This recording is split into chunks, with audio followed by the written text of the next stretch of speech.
All right, we are back with another quick, like I said, smaller bite-sized, quick little videos of truck news and that kind of stuff. We're starting this one off today with the fact that China won the EV war in the U.S. Car makers are changing their electric plans. Basically, in a nutshell, what this boils down to, and you can read it. Remember, you can go. All you have to do to find any of these articles is look at the keywords. Okay, the internet works on keywords. That's how everything works. So all you do is just go up there and you type in there. You type in on your Google search, type in the driven and type China won EV war. And this article will be one of the first ones that pops up for you. So the stuff is easy to find.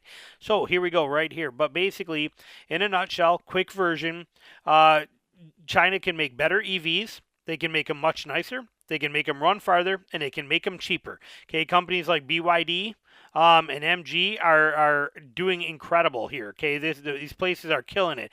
And what that basically does here, whether about Tesla will ever produce a long-awaited Tesla 2, the $25,000 car, here in the U.S., we're getting crushed by China in the EV or for the EV world. And I honestly believe that what's going to happen is China's going to start bringing their EVs over here. They already make way too many. There's over 100 China car makers that are in a battle for supremacy over there right now. There'll probably only be a dozen or 20 of them that exist when the dust settles, and it'll be a few years. But when that dust settles, those 15 or 20 or 12 or whatever China car makers, they are going to start moving over here to the U.S. They're going to start building dealerships, and they are going to dominate. When it comes to EVs, Ford, GM, all that stuff, even Tesla, they're going to have nothing on what's going to come from China. China is the EV king, and they are here. Moving on from that one, this one I found very interesting. I loved it. And the writing is on the wall here. The proof is in the pudding for us. We know it. An Iowa dealer refuses to sell a 2024 Ford Raptor Ranger for MSRP. Now they're stuck with it. Well, they're stuck with it till somebody buys it. But what they tried to do is they tried to actually put this vehicle on auction where the people could bid on it, okay? So we have here a still new 2024 Raptor Ranger, 35 miles on it. It was up for grabs at auction until yesterday. The seller, a dealership out of Sherryville, Iowa, decided to keep the truck rather than sell it for basically MSRP. Okay, note right here. The highest bid went all the way to $57,500. The truck cost $57,065. So when it was new, so it went there. Now they do say you got to keep in mind that as the buyer, he would have had to pay some fees to the auction house, which would have meant he would have spent about 60 grand total. So about another $2,500 auction fees. But this dealership clearly wanted over MSRP. Maybe he wanted 65 or 70 grand for this, and he thought he could flip it quick at auction and do that, and it failed. Okay, the point is that you do not have to pay above MSRP for vehicles today, and you can even get a Ranger Raptor below MSRP. I've said that in videos that I would never pay that, and I would find a way to even get below MSRP, and people laughed at me like I was an idiot. I don't know what I'm talking about. You can. Another thing to keep in mind, you won't have much trouble finding a barely driven, because some of these are going to be, like this one's got 35 miles on it. People are going to be test driving it for making videos, and then you're going to have the sales guys that all want to take it up to McDonald's to get lunch for the day. I mean, it's one of those kind of vehicles. But another thing to keep in mind, you won't have much trouble finding a barely driven Ranger Raptor for MSRP in today's market, maybe even slightly below MSRP. And they say if you don't mind a few thousand miles on it, again, it's going to be a dealer demo kind of thing. But I don't think either of those are true. I think you can get it for MSRP all day long or just below MSRP. These dealerships, nobody's playing the stupid markup game anymore, and there's not a vehicle made today that you have to pay a markup for. Call around, pick different dealers, do some research, don't play this game. That is the big takeaway from this right here. Okay, this is another greedy, shifty, shady dealer that wanted to try and basically add 10K markup to his get a quick $10,000 extra on this vehicle, and it didn't work for him, and it blew up in his face. Now he'll probably put it back on his lot and try to sell it there, and get maybe 5K markup or something like that. But seriously, people, just understand that these dealers are shady as can be, most of them. But I promise you, for every 10 dealerships out there. 8 of them are crap and shady and shysters. 2 of them are good. And if there's, for every 100 dealers out there, then that means that there's 20 good ones. Okay, find those 20 good ones and deal with them only. There are good dealers, but there are so many that are just greedy, shady, take every penny from old lady kind of people. I can't stand them. Moving on from there, refresh Nissan 2025 gets rendered. The focus is on interior changes. This is interesting. The big takeaway, really the one that matters, is we know that in 2025, Nissan Frontier is getting refreshed. It says in here, where did I see that? On here,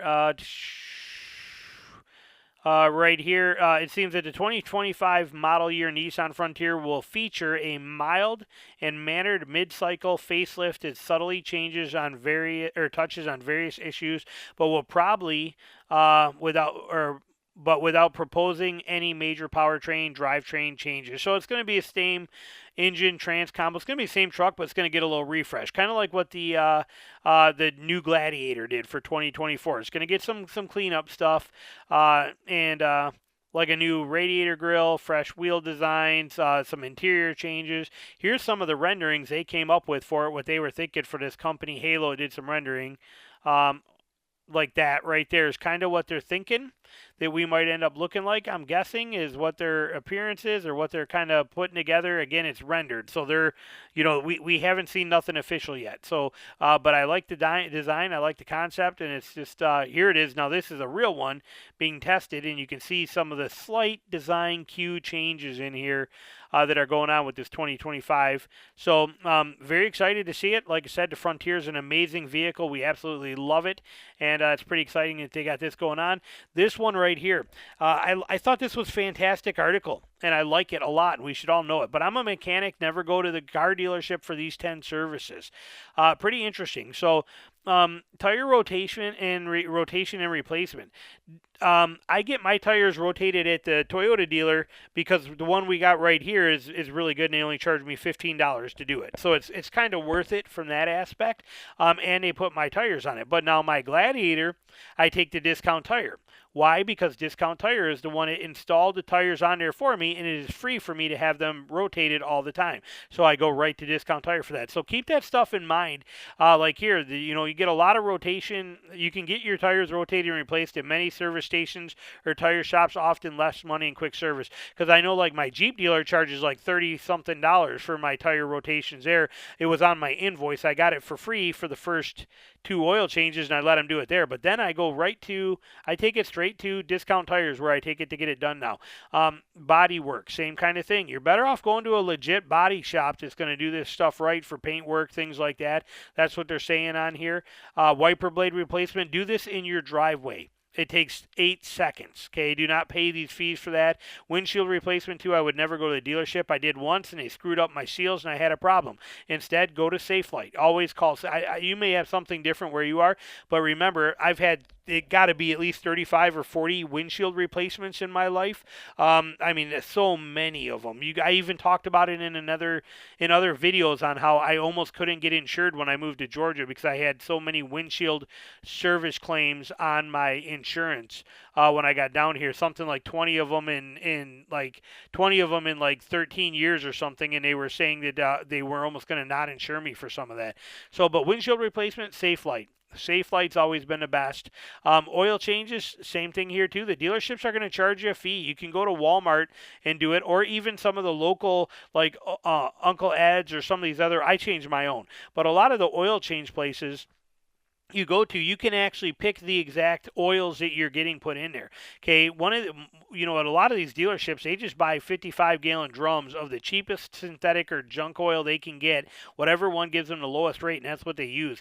At least at these mom and pop shops and these other ones like that, and these independently owned, you can actually see the oil they're actually running into there, and you can see what brand it is. Some of them even give you a choice of what brands you want to offer. So, and they're going to be less money than what the dealership is. Air filter too, same thing. The air filter, don't go to a dealership or anywhere for an air filter. Change it yourself. It is a 30-second job.